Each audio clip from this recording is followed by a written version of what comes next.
अफगानिस्तान में तालिबान का तांडव जारी है। इस बीच अफगानिस्तान से 31 अगस्त तक अपने सैनिकों को निकालने की बात कहने वाले अमेरिका के सामने अब धर्म संकट खड़ा हो गया है।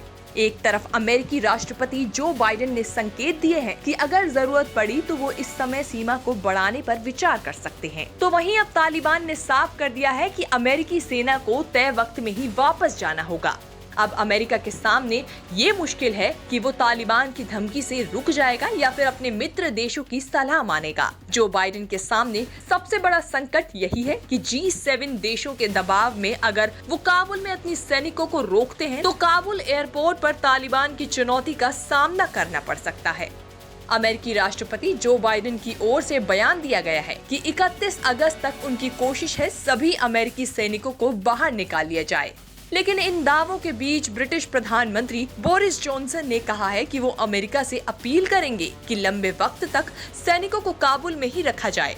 बोरिस जॉनसन ने इसी मसले पर G7 देशों की मीटिंग बुलाई है, जिसमें प्रस्ताव रखा जाएगा कि अमेरिका सेना को लंबे वक्त तक काबुल में रुकना चाहिए, क्योंकि अभी भी रेस्क्यू ऑपरेशन खत्म नहीं हुआ है।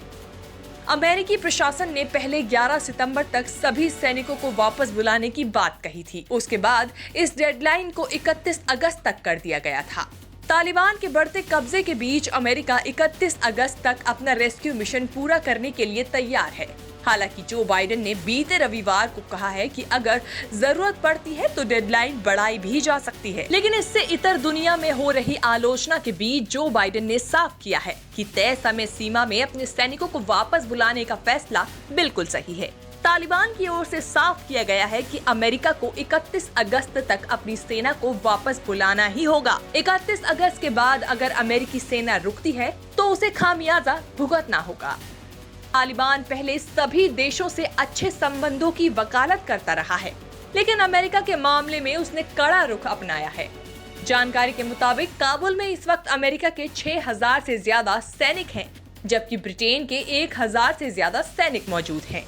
इनके अलावा नाटो देशों ने अपने अपने सैनिक तैनात किए हुए हैं, जिनका मकसद अपने नागरिकों को बाहर निकालना है। साथ ही कुछ हद तक अफगानी नागरिकों को भी रेस्क्यू किया जा रहा है। तालिबान की बात की जाए तो वो भले ही शांति और सहयोग की बात कर रहा हो, लेकिन अब भी वो अपने पुराने हथकंडे ही अपना रहा है।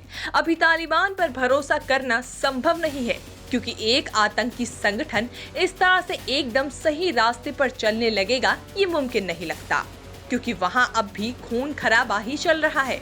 इसके लिए वक्त का इंतजार करना होगा। न्यूज़ तक ब्यूरो।